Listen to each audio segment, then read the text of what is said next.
1 பேதுருவின் புத்தகம் 3ஆம் அதிகாரம் 12வது வசனம் சேர்ந்து படிப்போம். கர்த்தருடைய கண்கள் நீதிமான்கள் மேல் நோக்கமாய் இருக்கிறது. போதும். கர்த்தருடைய கண்கள் நீதிமான்கள் மேல் நோக்கமாய் இருக்கிறது. சரி, இப்பொழுது இங்க பேதுரு எழுதும் பொழுது யாருக்காக எழுதுகிறார்? ஏன் இதை இப்படி எழுதுகிறார்?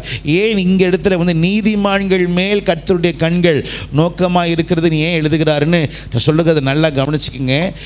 இது ஏன் எழுதுகிறாருன்னா, அந்நாட்களிலே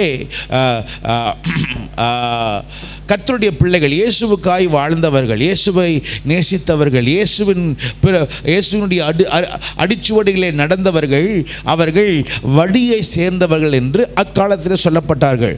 இவ்வண்ணமாக இயேசுவை பின்பற்றினவர்களுடைய கூட்டம் அதிகமாய் பெருகிற்று. காரணம், இயேசு கிறிஸ்து செய்த ஊழியம் 3.5 வருஷம்தான். ஆனால் அதற்கு பின்பதாக அவர் ஏற்படுத்தின சீஷர்கள் மூலமாய் தேவன் பலத்த அற்புதங்களை செய்தார். சத்தமா சொல்லுங்க பார்க்கலாம், எப்படிப்பட்ட அற்புதங்கள்? இன்னொரு முறை சொல்லுங்க பார்க்கலாம். பலத்த அற்புதங்களையும் அதிசயங்களையும் கர்த்தர் செய்தார். ஆக கிறிஸ்தவர்களுடைய எண்ணிக்கை, இயேசுவை நேசித்து இயேசுவுக்கு பின்பற்றி போகிற சீஷர்களுடைய எண்ணிக்கைகள் அதிகமாய்க்கொண்டே போனது. இதை அந்நாட்களிலே அரசாண்ட ரோம ராஜாக்கள் இதை பார்த்து கொண்டே வந்தார்கள். இனி இந்த கிறிஸ்தவர்களை விட்டால் இவர்கள் நம்முடைய அரசாங்கத்தையும் நம்முடைய காரியத்தையும் எடுத்து விடுவார்கள் என்று சொல்லி அந்நாட்களிலே நீரோ என்று சொல்லப்பட்ட ஒரு ராஜா இருந்தான். ஓகேவா? ஒரு ராஜா இருந்தான். அந்த ராஜா என்ன பண்ணா, இந்த கிறிஸ்தவர்களை நம்ம ஒடுக்கி ஆகணும்னு சொல்லி கிறிஸ்தவர்கள் எப்போ பார்த்தாலும் ஒரு வார்த்தை சொல்லுவாங்க, பரலோகத்திலிருந்து அக்கினி வரட்டும், பரிசுத்தாவியினுடைய அக்கினி வரட்டும். இப்படியே சொல்லியே என்னாச்சு, ஒரு நாள் ராத்திரி அந்த நீரோ ராஜா ரோம் என்று சொல்லப்படுகிற அந்த பெரிய மாநகரத்தில், அந்த பெரிய அந்த நகரத்தை ஒரே ராத்திரியில் தீயினால் சுட்டரிச்சான். அவன் பண்ணிட்டு சொன்ன வார்த்தை என்ன தெரியுமா? இது யார் தெரியுமா பண்ணா? கிறிஸ்தவர்கள் தான் பண்ணாங்க. காரணம் ஏன் தெரியுமா? இந்த கிறிஸ்தவர் அடிக்கடி சொல்லுவாங்க பரிசுத்தாவியானவருடைய அக்கினின்னு சொல்லுவாங்க. அந்த அக்கினி நம்ம ரோம் நம்முடைய பட்டணத்தையே அதை அழித்து போய்விட்டுருச்சு. 3 நாட்கள் எரிஞ்சு சாம்பலானது. இப்படி இந்த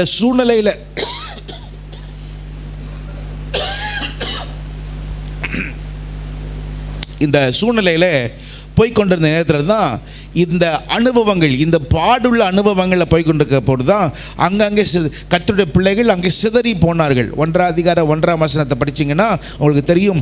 சிதறி இருக்கிறவர்களுக்கு ஆசியா, பித்தீனியா, பொந்து, கலாத்தியா, கப்பதோக்கியா ஆகிய தேசங்களிலே சிதறி இருக்கிறவர்கள். சதாமா சொல்லுங்க பார்க்கலாம், எப்படி இருக்கிறவர்கள்? இன்னொரு முறை சொல்லுங்க பார்க்கலாம்.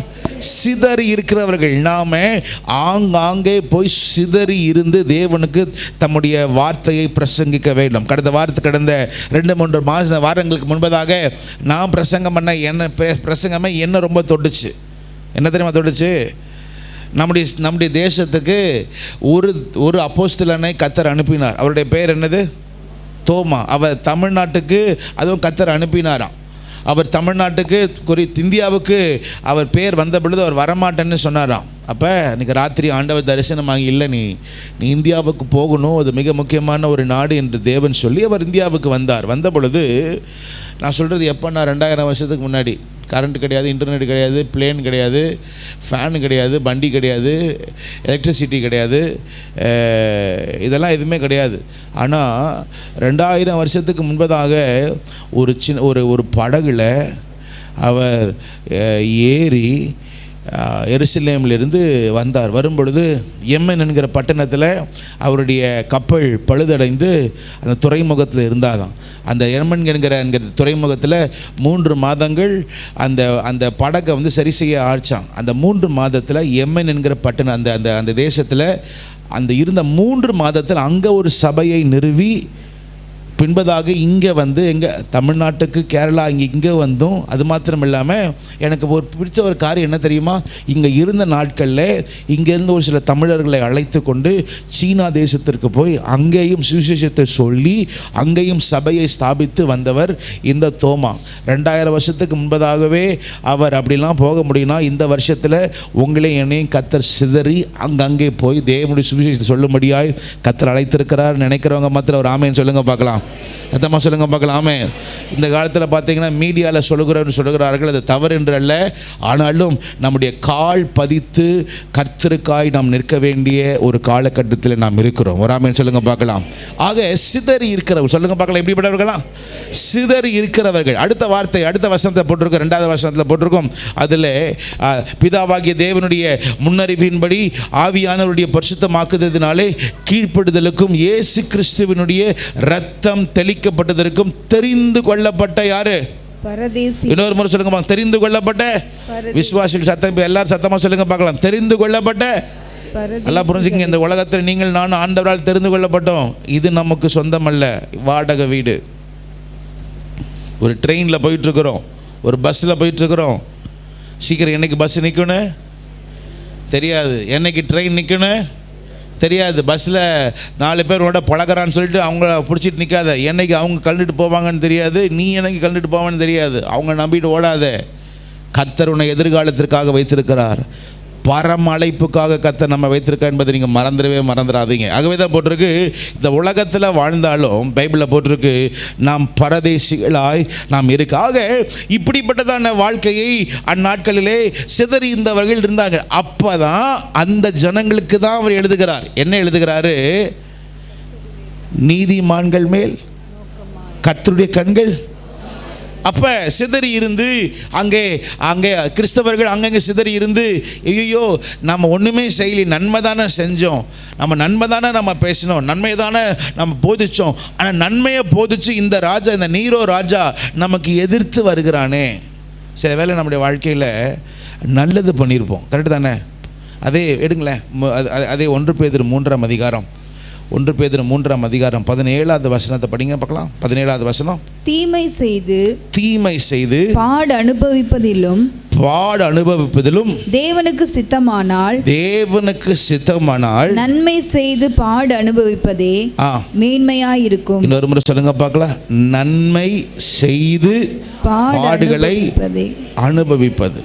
நன்மைகளை செய்து பாடுகளை அனுபவிப்பது. நீங்கள் நன்மை தான் செஞ்சுருப்பீங்க, ஆனால் அது பெரிய பாடுகள். வேலை ஸ்தலத்தில் இருக்கிறீங்க, நீங்கள் கர்த்தருடைய பிள்ளைகளாக இருக்கிறீங்க, மறந்துடாதீங்க, நீங்கள் தெரிந்து கொள்ளப்பட்டவர்கள். உங்கள் ஆஃபீஸில் நிறைய பேர் வேலை செய்யலாம், அவங்க ரட்சிக்கப்படாதவங்க, நீ ரட்சிக்கப்பட்டவன். அவங்க ஞானஸ்தானம் எடுக்காதவங்க, நீங்கள் யார்? ஞானஸ்தானம் எடுக்கப்பட்டவங்க. அவங்க அபிஷேகம் பெறாதவங்க, நீங்கள் யார்? அபிஷேகம் பெற்றவங்க. இன்னொன்று சொல்லட்டுமா, அவங்க பேர் ஜீவ புஸ்தகத்தில் எழுதப்படலை, ஆனால் உங்கள் பேர் எங்கே? ஜீவ புஸ்தகத்தில் எழுதப்பட்டிருக்கிறது. எல்லாரையும் வாங்க போகலான்னு சொல்லிட்டு உங்களை சில துன்மார்க்கமான வழி, 100 முறை சொல்கிறேன், துன்மார்க்கமான வழிக்கு உங்களுடைய மேலே இருக்கிற அதிகாரிகள் உங்களை கூப்பிடலாம், அல்லது உங்கள் இனஜந்த பந்துகள் உங்களை கூப்பிடலாம். மிகவும் கவனமாக இரு. இல்லை, அந்த வழியில் போவதற்காக கர்த்தர் வாழ்க்கையில் கர்த்தர் உன்னை தம்முடைய வழியாகிய நீதிமானின் வழியிலே உன்னை நடத்தும்படி கர்த்தர் வச்சிருக்கிறார். சில வேளையில் குடும்பத்தில் இருக்கிறீங்க, புருஷன் மனைவி இருக்கிறீங்க, சொல்லக்கூடாது ஆனாலும் சொல்லணும். புருஷன் ரட்சிக்கப்படலை, மனைவி ரட்சிக்கப்படலை. பாஸ்டர், ஏதோ அக்காலத்தில் நான் லவ் பண்ணிட்டேன், கல்யாணம் பண்ணிட்டேன், இப்போ ஒன்றும் மாற்ற முடியாது, ஓடிட்டுருக்கு, என் வாழ்க்கை ரொம்ப கடினமாக போயிட்டுருக்கு. நானும் என் புருஷன்கிட்ட எவ்வளவோ சொல்லி பார்க்குறேன், அவர் என்ன பண்ண மாட்டார், கேட்க மாட்டார். இன்னும் இப்படியே எவ்வளோ நாள் ஓட போகுதுன்னு தெரியல பாஸ்டர்னு ஒரு வேளை நீங்கள் சொல்கிறவங்களாம் இருக்கலாம். ஆனால் உங்களுக்கும் கர்த்தர் சொல்லுகிற வார்த்தை அதே 1 பேதுரு 3ஆம் அதிகாரம் படிங்க பார்க்கலாம். 1வது வசனம் 2வது வசனத்தை படிங்க பார்க்கலாம். அதே 3ஆம் அதிகாரம் 1, 2. அந்தபடி மனைவிகளே உங்கள் சொந்த புருஷர்களுக்கு கீழ்ப்படிந்திருங்கள், அப்பொழுது அவர்களில் யாராவது திருவசனத்திற்கு கீழ்ப்படியாதவர்களாய் இருந்தால், யாராவது திரு வசனத்திற்கு கீழ்ப்படியாதவர்களாய் இருந்தால் பயபக்தியோடு கூடிய உங்கள் கற்புள்ள நடக்கையை அவர்கள் பார்த்து. போதும். என்னது உங்கள் கற்புள்ள நடக்க அப்படின்னா என்னது? நீங்கள் எந்த அளவுக்கு நடக்கிறீங்கன்னு நீங்கள் நினைக்கிறீங்களா?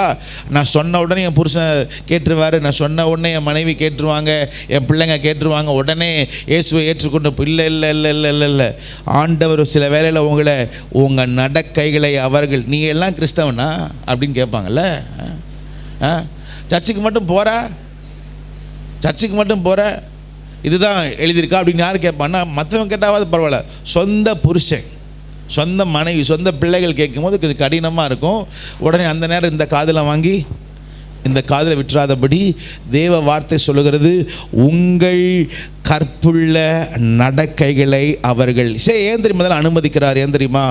நீங்கள் ஆண்டவருக்காக விசுவாசிக்கிறது முக்கியம், அதை விட மிக முக்கியமானது ஆண்டவருக்காக நாம் நடக்கிற நடக்கை மிக முக்கியம். ஒரு ஆமென் சொல்லுங்க பார்க்கலாம், அதான் சொல்லுங்க பார்க்கலாம், ஆமென். ஆகவே தான் இங்கே பேதுரு எழுதுகிறார், உங்களை எவ்வளவு தான் இந்த ராஜா உங்களை எவ்வளவு தான் கஷ்டப்படுத்தினாலும் உங்கள் கற்புள்ள நடக்கைகளிலே நீங்கள் இயேசுவை காண்பிக்கணும். ஒரு ஆமென் சொல்லுங்க பார்க்கலாம். இன்றைக்கி உங்கள் மத்தியில் ஒரு 3 காரியம் மாத்திரம் நான் ஒரு 10 நிமிஷத்தில் சொல்லி முடிச்சிடுறேன். ஓகேவா? ஒரு 10 நிமிஷம் 2வது ஆராதனை முடிஞ்சால் நான் பேசுகிறேன். நீதிமானாகிய இயேசு கிறிஸ்து. இன்றைக்கி இந்த அதிகாரத்தில் பார்த்தீங்கன்னா, அந்த 3ஆம் அதிகாரத்தில் அவர் ஆரம்பித்து முடிக்கும் பொழுது இயேசுவிலே அவர் முடிப்பார். பேதுரு அவர்கள் என்ன சொல்கிறார்னா, பிதாவானவர் எப்படி அந்நாட்களிலே நீதிமான்கள் மேல் நோக்கமாக இருக்கிறது என்று வேதம் சொல்லப்பட்டிருக்கிறது, அப்படியாக நீதிமானாய் ஒரு நபர் வாழ்ந்து தன் ஜீவனை உங்களுக்காக கொடுத்து இன்று பிதாவின் வலது பாசத்தில் உட்கார்ந்திருக்கிறவர் இயேசு கிறிஸ்து. அவர் நமக்கு நீதிமான இருக்கிறபடினாலே நீங்க யாரை பாருங்கன்னா, இயேசுவை பாருங்க. சத்தமா சொல்லுங்க, யாரை பாருங்க? இயேசுவை பாருங்க. அவர் எப்படி நீதிமானாய் அவர் இருந்தார், அவர் எப்படி நீதிமானாய் அவரால் இருக்க முடிந்தது என்று அங்கே ஒரு 3 காரியங்கள் இருக்குது. அந்த 3 காரியத்தை மாதிரி நான் சொல்லிடுறேன். 1 பேதுருவின் புத்தகம் 3ஆம் அதிகாரம் 18வது வசனம். 1 பேதுருவின் புத்தகம் 3ஆம் அதிகாரம் 18வது வசனம். ஏனெனில், சேர்ந்து படிங்க பார்க்கலாம். கிறிஸ்துவும் நம்மை தேவனிடத்தில் சேர்க்கும்படி அநீதியுள்ளவர்களுக்கு பதிலாக நீதி உள்ளவராய் பாவங்களின் நிமித்தம் ஒரு தரம் பாடுபட்டார். அவர் மாம்சத்திலே கொலை உண்டு ஆவியிலே உயிர்ப்பிக்கப்பட்டார். ஆவியிலே அவர் உயிர்ப்பிக்கப்பட்டார். ஒரு மனுஷன் ஆண்டவராகிய இயேசு கிறிஸ்து இந்த பூலோகத்தை வாழ்ந்த நாட்களில் அவர் நீதி உள்ளவராய் வாழ்ந்ததனுடைய காரணம் என்ன தெரியுமா? அவரை மாம்சத்தில் கொலை உண்டாய் அவரை கொன்னாலும் அவர் சொன்ன வார்த்தை என்ன தெரியுமா? ஆவியிலே உயிர்ப்பிக்கப்பட்டார். சத்தமா சொல்லுங்க பார்க்கலாம், ஆவியிலே. இன்னொரு முறை சொல்லுங்க பார்க்கலாம், ஆவியிலே. உங்களை யார் என்ன பேசினாலும் சரி, அவங்க இவங்க பேசுகிறாங்க, உங்கள் மாமனார் பேசுகிறார், உங்கள் மாமியார் பேசுகிறாங்க, நாத்தனார் பேசுகிறாங்க, அவ்வளோதான் எனக்கு தெரியும். அதுக்கு மேலே நீங்களே எல்லாத்தையும் ஆட் பண்ணிக்கங்க. ஓகேவா? உங்களை குத்துறதுக்கு ஒரு ஆள் இருப்பாங்களே, யார் என்ன பேசினாலும் அதை மனசில் வச்சுக்காதுங்க. ஏன் தெரியுமா? அவங்க சொல்கிற வார்த்தைலாம் உங்களை கொல்லும். மாம்சத்திலே கொலை உண்டு அப்படின்னு இருக்குது. ஆனால் அந்த அளவுக்குலாம் இன்னும் நம்ம கொல்லலைல்ல, நான் ஜீவனோட தான் இருக்கிறோம். அப்படியே எதையும் நீங்கள் மனசில் 1000 பேசினாலும் சரி, மனசில் ரொம்ப போட்டுக்காதீங்க. இவர்கள் அந்நாட்களில் இதை பேசினார்கள், இப்படி பேசினார்கள், அதெல்லாம் எடுத்தே போட்டுருங்க. இல்லை கர்த்தர் உங்களோட வாழ்க்கையில் ஒரு பெரிய காரியம் செய்யணும்னா பைபிளில் போட்டிருக்கு, நீங்கள் ஆவியிலே உயிர்ப்பிக்கப்பட வேண்டும். ஒரு ஆமென் சொல்லுங்க பார்க்கலாம். இன்னொரு முறை சொல்லுங்க பார்க்கலாம், எல்லாரும் சொல்லுங்க பார்க்கலாம். ஆவியிலே உயிர்ப்பிக்கப்பட்டார். இயேசு கிறிஸ்து பிறந்ததே நீங்க பாத்தீங்கன்னா பரிசுத்த ஆவியில தான் பிறந்தார். கரெக்ட் தானே? 12 வயசுல இருக்கும் பொழுது அவர் தேவனுடைய ஆலயத்திற்கு போகிறார். அங்கே சொல்லுகிற பிதாவின் காரியத்தில் நான் இருக்கிறேன் என்று இயேசு கிறிஸ்து சொல்லுகிறார். அது மாத்திரமில்லை, இயேசு கிறிஸ்து ஞானஸ்தானம் பெறும் பொழுது பிதா பரிசுத்த ஆவியானவர் அவர் புறாவை போல் அவர் மேல இறங்கினார். கடைசி இயேசு சொன்ன வார்த்தை, என் ஆவியை உம்மிடத்தில் நான் என்ன பண்ணுகிறேன், ஒப்புவிக்கிறேன்னு சொல்லுகிறார். அப்போ பார்த்தீங்கன்னா தம்முடைய ஆவியில் எப்போவுமே பார்த்தீங்கன்னா கிறிஸ்து அந்த ஆவி பரிசுத்த ஆவியானவரோடு இணைந்திருந்தது. ஓகேவா? 3 காரியங்கள் இருக்கு. படிக்கிறீங்க பார்க்கலாம். எபேசியர் புத்தகம் 2ஆம் அதிகாரம் முதல் 5 வசனத்தை படிக்கும்படி கேட்டுக் கொடுக்கிறேன். எபேசியர் புத்தகம் 2ஆம் அதிகாரம் முதல் வசனத்தை படிக்கும்படி கேட்டுக் கொடுக்கிறேன். அக்கிரமங்களினாலும் பாவங்களினாலும் மரித்தவர்களாகிய உங்களை உயிர்ப்பித்தார். எனக்கு பிடித்த வார்த்தை, என்னை உயிர்ப்பித்தவர். சத்தமா சொல்லுங்க பார்க்கலாம். மொத்தம் 3 ஆவி இருக்கு. 2வது வசனத்தை படிக்க கேட்கல. 2வது வசனத்தை, அவைகளில் நீங்கள் முற்காலத்திலே இவ்வுலக வழக்கத்திற்கு ஏற்றபடியாக கீழ்ப்படியாமையின் பிள்ளைகளிடத்தில் இப்பொழுது கிரியை செய்கிற ஆகாயத்து அதிகார பிரபுவாகிய ஆவிக்கேற்றபடியாகவும் நடந்து கொண்டு. முதலாவது ஒரு ஆவி இருக்கு. அது என்ன ஆவினா, பிசாசு. ஒவ்வொருடைய வாழ்க்கையிலையும் தடையை ஏற்படுத்துகிற சில அசுத்த ஆவிகள் இருக்கிறது. நீங்கள் உடனே அசுத்த ஆவி வந்தோன்னு அப்படியே ஆடிக்கிட்டு அப்படியே கருப்பாக வரும் அப்படிலாம் நினைக்காதீங்க. இல்லை இல்லை இல்லை இல்லை. அந்த அந்த அந்த அசுத்த ஆவி எப்படி இருக்குமா, அந்த 2ஆம் வருஷத்துலையும் 3ஆம் வருஷத்துல முத்திரம் அங்கே எழுதியிருக்கிறது காரியம் பார்த்தீங்கன்னா, முதலாவது இவ் உலக வழக்கத்தை போல உங்களை வாழ செய்யுமா. 2வது வருஷத்தை படிக்கிறது இன்னொரு முறை படிங்க பார்க்கலாம். அவைகளில் நீங்கள் முற்காலத்திலே இவ்வுலக வழக்கத்தின் ஏற்றபடி. அப்படின்னு அர்த்தம் என்ன தெரியுமா?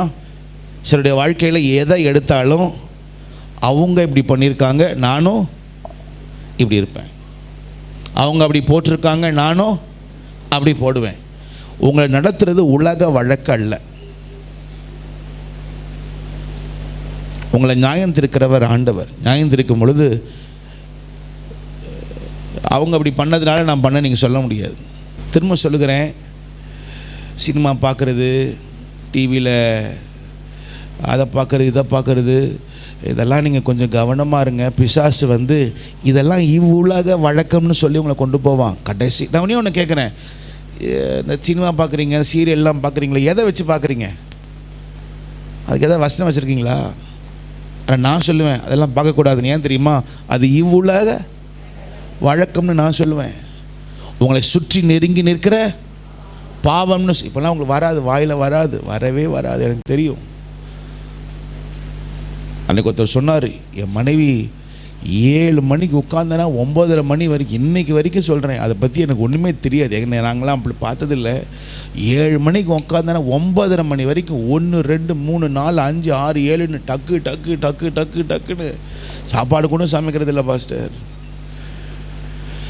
சில பேர் டிவி அங்கே பார்க்குறது இல்லை. இப்போ வந்து இந்த புது ஆப்பில் நீ எதை பார்த்தாலும் சரி, இவ்வுலக வழக்கத்துக்கு நீ ஓடிராத.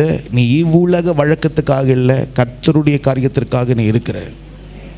திரும்ப சொல்லுகிறேன். 2வது இவ்வுலக வழக்கம். அடுத்தது போட்டிருக்க கீழ்ப்படியாமை. சத்தமாக சொல்லுங்க பார்க்கலாம். கீழ்ப்படியாமை. அந்த வருஷத்தை அப்படியே போடும்படி கேட்குறேன். 2வது கீழ்ப்படியாமை. பிசாசு உங்களை என்ன செய்வான்னா கீழ்ப்படியாமை. உங்களை கீழ்ப்படிய விட மாட்டான்.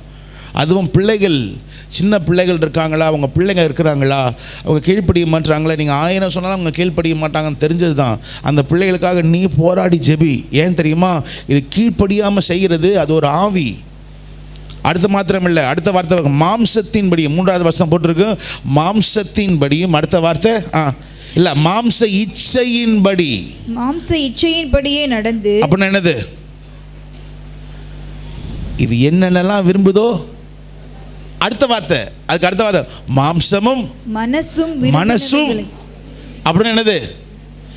உனக்கு என்னென்னலாம் தோணுதோ அது அப்படியே மனசும், இங்கே போகலாம், அங்கே போகலாம், இங்கே செய்யலாம், அதை செய்யலாம். ரொம்ப கவனமாக இருங்க. நான் இதெல்லாம் என்ன எடுக்க நேரம் இல்லை. உங்கள் மாம்சமும் மனசும் விரும்புகிறது இது எல்லாமே பார்த்தீங்கன்னா உங்கள் காரியம் இல்லை. இது எல்லாமே பிசாசினுடைய ஆவி. அடுத்தது ஒன்று இருக்கிறது. அது என்னதுன்னா உங்களுக்குள்ளே இருக்கிற ஒரு ஆவி. பைபிளில் போட்டிருக்கு, அவர் தன் சுவாசத்தை ஊதினார், கர்த்தருடைய பிள்ளைகளாகி நீங்கள் ஜீவ ஆத்மாவாகணும். 12ஆம் அதிகாரம் 7ஆம் வசனத்தில் போட்டிருக்கு பிரசங்கியில், ஆவி தன்னை உண்டு பண்ணின தேவனிடத்திற்கு அது மீண்டும் மறுபடியும் போகிறது.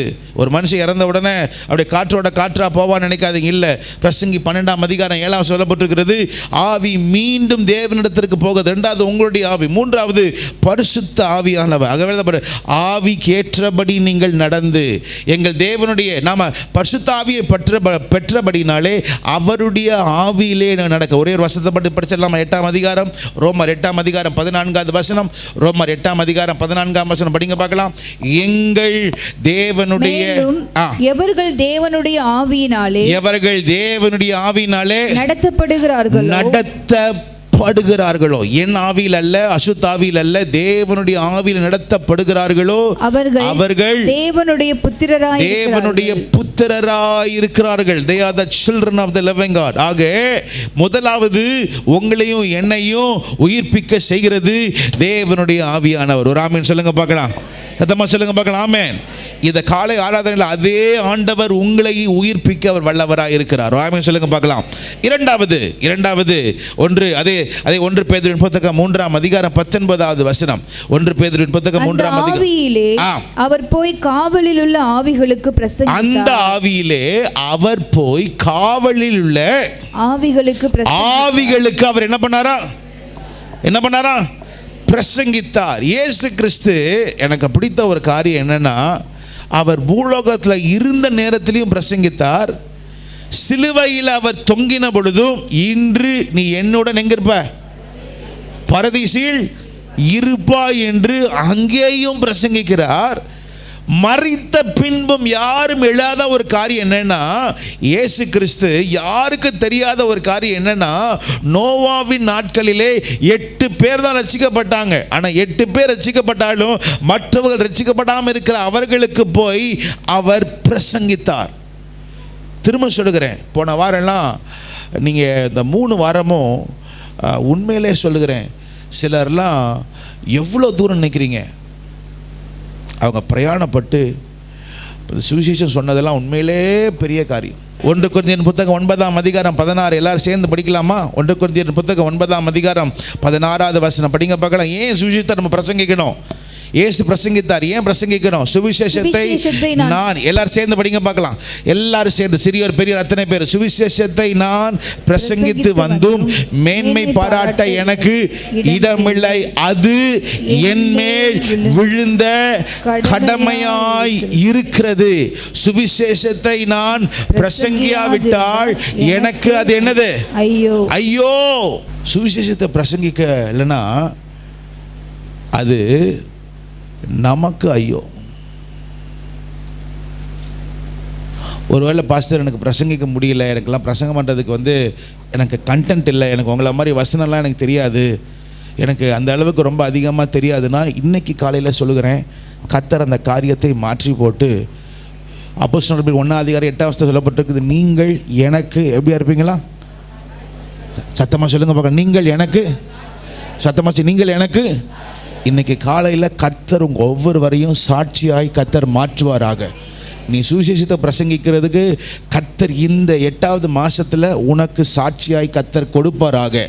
இல்லாத காரியத்தை கர்த்தர் உனக்கு சாட்சியாய் அவர் கொடுப்பாராக. எனக்கு பிடித்த ஒரு பைபிளில் ஒரு ஒன்று உண்டு, என்ன தெரியுமா? 1 சாமுவேல் 1ஆம் அதிகாரம் 2ஆம் அதிகாரத்தில் பார்த்தீங்கன்னா எழுதியிருக்கும், அன்னாள் ஜெபித்தாள். அன்னாள் என்ன பண்ணாலாம்?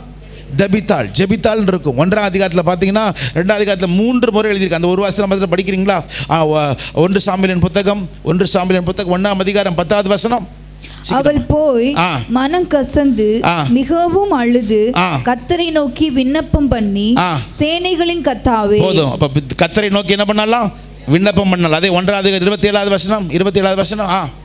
இந்த பிள்ளைக்காக விண்ணப்பம் பண்ணி எப்படி இருக்கு? விண்ணப்பம் பண்ணினேன். அப்பனா பாத்தீங்கன்னா ஜெபித்தாள். 2ஆவது அதிகாரம் 1வது வசனம். அப்பொழுது அன்னாள் ஜெபம் பண்ணி. அப்ப இந்த அம்மாவுக்கு ஒரு காரியம் மாத்திரம் தெரியுது. என்னது? சத்தமா சொல்லுங்க பார்க்கலாம். இன்னைக்கு மதர்ஸ் டேயா இருக்குது வேற. எல்லா தாய்மார்களுக்கு சொல்கிறேன், ஜெபத்தை மாத்திரம் விட்டுறாதீங்க. இந்த அம்மா ஜெபம் பண்ண எப்படி கத்துக்கிட்டாங்கன்னு எனக்கு தெரியல. அப்ப இருந்த அந்த பாஸ்டர் ஏலியும் அந்த பிள்ளைகளும் அந்த குடும்பமா அங்கிருந்த சபையும் அது சரியா இல்லை. ஆனாலும் இந்த ஸ்திரீ மட்டும் ஜெபிக்கிறதை அவள் விடவே இல்லை. பிள்ளை பாக்கியம் இல்லை, வீடு நல்லா தான் இருக்கு, எல்லாரும் நல்லா இருக்கு, ஆனா எனக்கு மட்டும் சூழ்நிலை வாய்க்கல. யாருக்கு மட்டும் வாய்க்கலன்னா அன்னாளுக்கு மாத்திரம் வாய்க்கல. அவள் செய்தது ஒன்று, டாக்டர் கிட்ட போனா இல்ல அங்க போனா இங்க போலான்னு இல்ல, பைபிள்ல போட்டிருக்கு அவள் ஜெபித்தாள். சத்தமா சொல்லுங்க, அவள் என்ன பண்ணாள்? இன்னொரு முறை சொல்லுங்க பார்க்கலாம். அவள் ஜெபித்தாள். எப்ப ஜெபித்தாள்? குழந்தை பாக்கியம் இல்லாத நேரத்தில் அவள் ஜெபித்தாள்.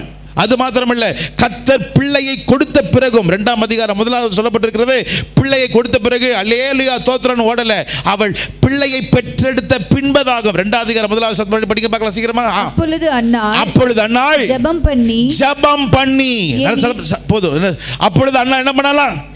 உங்க வாழ்க்கையில கிடைக்காத நேரமும் ஜெபிக்கணும், கிடைச்ச பிறகு என்ன பண்ணணும்? ஜெபிக்கணும். இங்க இருக்க தாய்மார்களுக்கு சொல்லுகிறேன், இந்த மாசத்துல கர்த்தர் உங்களை தமக்கு சாட்சியாய் கர்த்தர் வைப்பாராக. நம்புறவங்க ஒரு ஆமென் சொல்லுங்க பார்க்கலாம். சத்தமா சொல்லுங்க பார்க்கலாம். ஆமென். அவள் ஜெபம் பண்ணதுனால நடந்ததா? முதலாவது வேதம் சொல்லுகிறது, கர்த்தர் அன்னாளை நினைவு கூர்ந்தார். God remembered Hannah.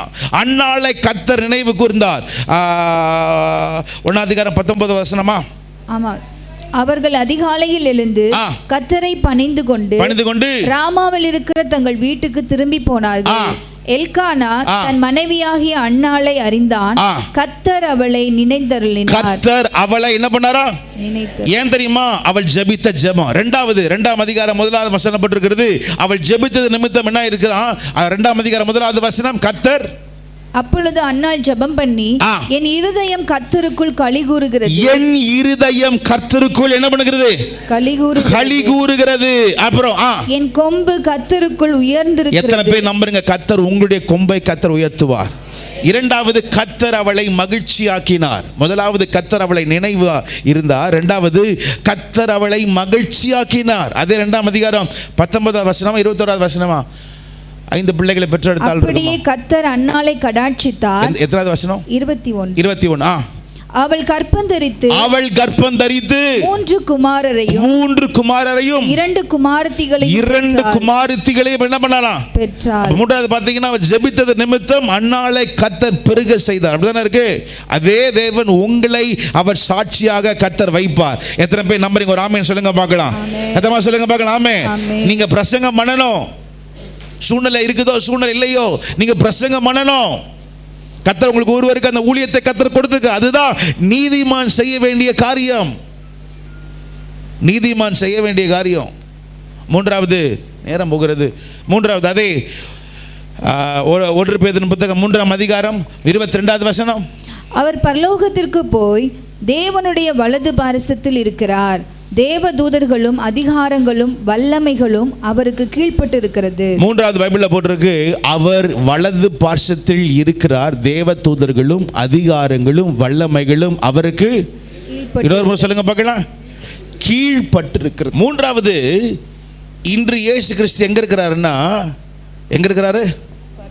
வலது பார்சத்தில். எப்படி இருக்கிறாரு தெரியுமா? போட்டிருக்கு, எடுங்க பார்க்கலாம். எபிரேயரின் புத்தகம் 12ஆம் அதிகாரம் 2வது வசனம். எல்லாருக்கும் தெரிந்த வசனத்தோடு முடிக்கும்படி கேட்டுக்கொள்கிறேன். இமெயில் கொடுத்திருப்பான். எபிரேயர் 12ஆம் அதிகாரம் 2வது வசனம்.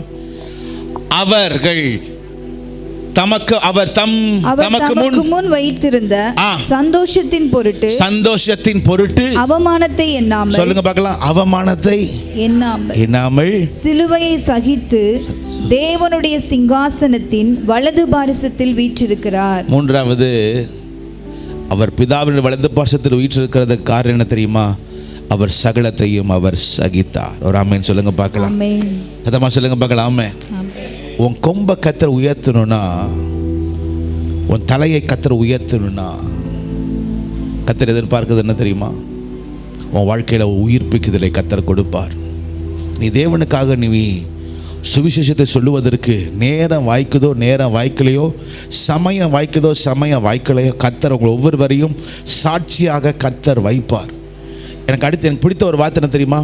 ரோமர் 4ஆம் அதிகாரம் நினைக்கிறேன். இல்லாதவைகளை இருக்கிறவைகளை போல அழைக்கிற ஆண்டவர். இல்லாதவைகளை இருக்கிறவைகளை போல அழைக்கிற ஆண்டவர் உனக்கு கர்த்தர் கண்டிப்பாய் சாட்சியை கொடுத்து, மூன்றாவது, எவ்வளவு நெருக்கம் இருந்தாலும் சரி கொஞ்சம் சகிச்சுட்டு போங்க. உங்களை கர்த்தர் ஒரு பெரிய காரியத்திற்கு கர்த்தர் அழைத்திருக்கிறார்.